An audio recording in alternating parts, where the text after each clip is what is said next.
آج کوئی گیسٹ نہیں ہو سکتا تھا میرے مطابق، کیونکہ آپ سعودی عرب میں بھی رہے ہیں اور آپ ہمارے ہاں جو معاملات ہیں دفاع کے اس کو بھی بہت اچھے طریقے سے سمجھتے ہیں. آپ جنرل ریک سے ریٹائرڈ ہیں.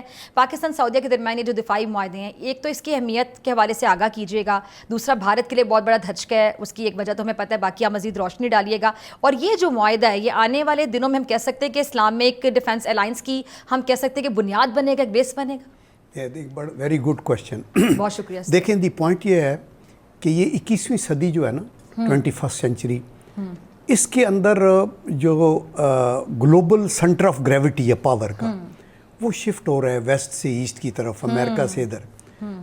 اور اس ٹرانزیشن کے اندر ابھی نہ یہ دنیا یونی پولر رہی ہے اور نہ یہ ملٹی پولر ہے. ٹھیک ہے. اور اس ٹرانزیشن کے اندر جو دندناتا پھر رہا ہے وہ اسرائیل ہے، کہ جو جہاں دیکھیں غزہ میں کیا کیا، ایران کے خلاف، یمن میں، لبنان، سیریا، ان کا جہاں دل کرتا ہے. اور فائنلی ابھی انہوں نے قطر کے اوپر یہ کیا. تو اس سے ایک اور خوف جنریٹ ہوا ان کنٹریز کا، یہ گلف کی جو کنٹریز ہیں، کہ جی ہمیں تو گارنٹی سیکیورٹی کی امریکہ دیتا ہے. امریکہ کی بیس ہے قطر دوحہ میں، 13,000 ان کے فوجی ہیں، اور وہاں اسرائیل نے جا کے اٹیک کیا ہے. اس کا مطلب ہے یہ ملی بھگت ہے. دیٹ مینس کہ ہم تو سیکیور نہیں ہیں. تو ان کو یہ رائٹ ہے حاصل کہ وہ یہ دیکھیں کہ ہم اپنے کو الائنس بنائیں، کوئی اتحاد بنائیں، تاکہ ہماری پاکستان کی اور سعودی عربیہ کی ریلیشن شپ جو ہے وہ 1947 سے ہے. 1967 میں ایوب خان نے ان کے ساتھ یہ معاہدہ کیا تھا کہ ہم آپ کو کریں گے.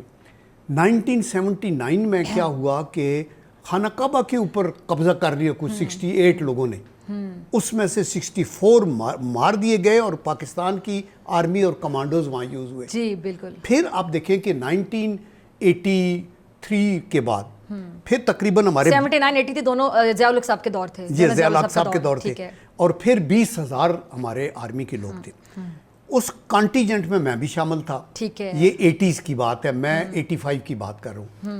تبوک نارتھ میں ہے جس کو اسرائیل کو فیس کرتا ہے. وہاں جنرل جہانگیر کرامت تھے، اس وقت بریگیڈیئر تھے، یہ انچارج تھے. میں لیفٹیننٹ کرنل تھا. میں خمیس، مشیت، ابا اور ان کا جو ایریا صدرن ایریا ہے اس کا کمانڈر تھا، اور ہم ادھر تھے. اور ہماری ڈیوٹی یہ تھی، میرے یہ فرائض میں تھا، میرے پاس 2-3 ہزار جو لوگ تھے، ایئر فورس کے بھی تھے، انجینئرز بھی تھے، ایئر ڈیفنس بھی تھا، آرٹلری کی یونٹ بھی تھی، کہ ان کا یمن، نجران، جیزان، اس ایریا کو تو وہ کرتے رہے. تو اس لیے میں یہ کہتا ہوں کہ یہ معاہدہ بہت ہی اسٹریٹجک ہے، بڑا. اور یہ جیسے آپ نے بڑی اچھی بات کی ہے کہ یہ بنیاد بنے گا، ہم کہتے ہیں OIC ہم کہتے ہیں امپورٹنٹ ہے. تو یہ ایک پہلی اینٹ رکھ دی گئی ہے، ایک بنیاد فراہم کر دی گئی ہے. اس میں بھی گلف سٹیٹس کو چاہیے کہ وہ آئیں اور شامل ہوں اور اس کو ہم اور پورٹنٹ بنائیں. تو آپ کو کیا لگتا ہے کہ باقی جو گلف سٹیٹس ہیں وہ شامل ہوں گی؟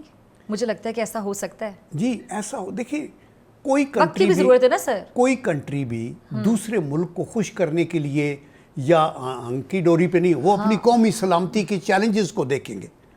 اگر ان کو یہ لگے کہ سعودی عربیہ جیسا مڈل ایسٹ کا سب سے بڑا ملک، ایریا وائز ایک طاقتور ملک بھی ہے، آپ کو پتہ ہے معیشت کے لحاظ سے، بجٹ کے لحاظ سے، ہر طرح سے ریچسٹ ہے. دیکھیں آپ کے ناظرین کی انفارمیشن کے لیے، پاکستان کا ڈیفنس بجٹ ہے $9 بلین. ٹھیک ہے. سعودی عربیہ کا ڈیفنس بجٹ ہے $78 billion. And it is the 4th largest biggest budget in the world. Number 1 is America, number 2 is China, number 3 is Russia, number 4 is Saudi Arabia, and then number 5 is India. یہ countries ہیں جن کا ان کا بھی 74-75 billion ہے. تو ابھی ان کے اتنے $بلین کا بجٹ ہے، ان کے پاس state of the art equipment ہے، کٹنگ ایج ٹیکنالوجیز ہیں، F-15 F-16 یورو فائٹر، یہ وہ. لیکن ان کے پاس وہ کمبیٹ ایفیشنسی نہیں ہے، وہ ٹریننگ نہیں ہے آرمی کی جو پاکستان کی فوج کے پاس. اچھا، میں یہ سوال پوچھنے جا رہی تھی کہ ابھی جو حال ہی میں انڈیا نے ایڈوینچر کیا تھا جانت صاحب، اور اب ان کے دفاعی بجٹ کا اگر ہم مقابلہ کریں اپنے دفاعی بجٹ سے، کمپیریزن کریں انڈیا کے، تو وہ رقبے میں ہم سے بڑا دیش ہے وداؤٹ اینی ڈاؤٹ. اور بلکہ وہاں کے جنرلز کو لے کے جب بھی میں پروگرام کرتی، جنرل بخشی، راج قادیان صاحب یہ اکثر یہ بات کرتے ہیں کہ فضا دیکھیں ہمارا بڑا دیش ہے، تو میں کہتی ہوں رقبے کے لحاظ سے, سوچ کے لحاظ سے بھی آپ کو بڑا ہونا چاہیے.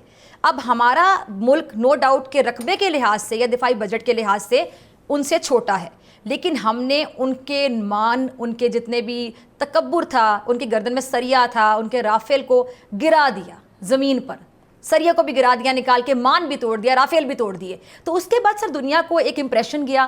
اس کے بعد ہی ٹرمپ صاحب کی ملاقات ہوئی فیلڈ مارشل سے, ملاقات کا دورانیہ بڑھا دیا گیا کیونکہ وننگ کمانڈر وہاں پہ کھڑا ہوا تھا.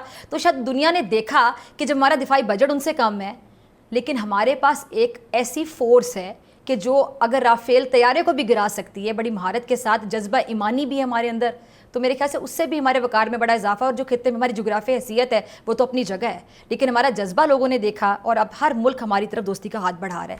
امریکہ کی بھی خاص طور پہ بات کی جائے تو دیکھیں کسی بھی ملک کا جو سائز ہے نا وہ اس کی اسٹرینتھ کی ترجمانی نہیں کرتا. لیکن انڈیا تو سر سوری ٹو سے بڑے مان کے ساتھ کہتا ہے نا ہمارا رقبہ بڑا دیش ہے. جی بڑا دیش ہے, تو مقصد یہ ہے پلاننگ چھوٹی ہے سر, اسٹریٹجی چھوٹی ہے ان کی. اس کی دیکھیں اگر آپ کی لیڈرشپ جو وہ بونی ہو اور آپ کی سوچ یہاں تک محدود ہو کہ آپ ایک اتنی بڑی ڈیموکریسی کنٹری ہے, ڈیموکریٹک, اور آپ کہہ رہے ہیں اگلے دن مودی صاحب کہہ رہے تھے گھس کے ماریں گے, مطلب یہ بڑی چیپ لینگویج ہے. Not becoming of a prime minister of a country. You should say کہ یونائٹڈ نیشن کا چارٹر ہے, اصول ہیں, ان کے اوپر ہم بین الاقوامی قوانین پہ چلیں گے, ہم ٹیررزم کے خلاف ہیں, ہم یہ کریں گے. وہ آپ یہ بات کریں نا. آپ نے ایک بڑا اچھا دورہ کیا تھا کشمیر کا, آپ نے بڑا ہسٹورک, اور آپ نے ادھر جا کے اپنی اگلی پوسٹوں پہ گئی تھی. آپ نے جذبہ ایمانی کی بات کی ہے, آپ نے خود جذبہ ایمانی دیکھا ہوگا ہماری فوج کا. میں یہ کہنا چاہتا ہوں کہ دیکھیں ہماری فوج کا بجٹ اگر 9th ہے تو پوری دنیا میں 145 کنٹریز ایسے ہیں جن کے پاس آرمیز ہیں. ان کی ابھی 2025 میں فائر پاور ریٹنگ ہوئی ہے 225 میں, اس میں ہمارا نمبر ہے 12th, ریٹنگ میں 12th ہیں 145 کنٹریز کے اندر. اور اس لحاظ سے آگے جب سعودی عربیہ کا نام آیا تو ان کا نمبر ہے 24th. تو ابھی جب ہم آپس میں ملیں گے تو ان کی ٹیکنالوجی ہوگی, ہماری ٹریننگ ہوگی اللہ کے کرم سے, اور ان کی فائنانشل اس کے اندر انپٹ ہوگی. اور پاکستان کا تو ایک عقیدہ بھی ہے, ہم تو ایک ہیں شروع سے لے کے ابھی تک, تو انشاءاللہ یہ ایک بہت اچھی بات ہے. لیکن کچھ ویسٹرن پروپیگنڈا یہ کر رہے ہیں کہ جو نیوکلیئر پاکستان ہے تو اس کا مطلب ہے کہ نیوکلیئر مڈل ایسٹ میں آ گیا یہ وہ. ہمارا نیوکلیئر پروگرام جو ہے وہ انڈیا اسپیسیفک ہے. ہم نیوکلیئر بھی نہ بنتے اگر انڈیا نہ دھماکے کرتا اور ہمیں دھمکیاں نہ دیتا. تو اس کو آپ اس طریقے نہ کریں. ہماری اگر جنگ, کل انڈیا ہمارے اوپر کو اٹیک کرتا ہے, کچھ کرتا ہے, تو سعودی عربیہ کی ہمارے پاس ریسورسز ہوں گی, سعودی عربیہ کا اکوپمنٹ ہے, سعودی عربیہ پریشر ڈال سکتا ہے, سعودی عربیہ ان کا تیل بند کر سکتے ہیں. اگر ان کا آئل بند ہو, ان کے ساتھ $41 بلین کی ان کی ٹریڈ ہے, وہ کرے گا تو یہ پریشر ہوتا ہے. اور اگر سعودی عربیہ کے اوپر کچھ حملہ ہوتا ہے تو پاکستان کی فوج وہاں پلیس ہو سکتی ہے. ہم پہلے بھی وہاں پلیس رہے ہیں, 1 ڈویژن 2 ڈویژن. اور سر یہ تو معاہدہ, یہ خبر تو بوم بھر کے گری ہے نا ہمارے دشمنوں پہ, بالکل بہت بڑا بوم. اور انڈیا کی تو پہلے ہی نیند, ان کے لیے ہر خبر خراب خبر ہے, اور ان کے ہر آگے سر ان کا ویسے وقت خراب چل رہا ہے انڈیا والوں کا. جی خراب چل رہا ہے بیکاز آف دی لیڈرشپ نا. ورنہ دیکھیں کانگریس تو کچھ اور کہہ رہی ہے نا, ان کی دوسری پارٹیاں, ان کے تھنک ٹینک کچھ اور کہہ رہے ہیں.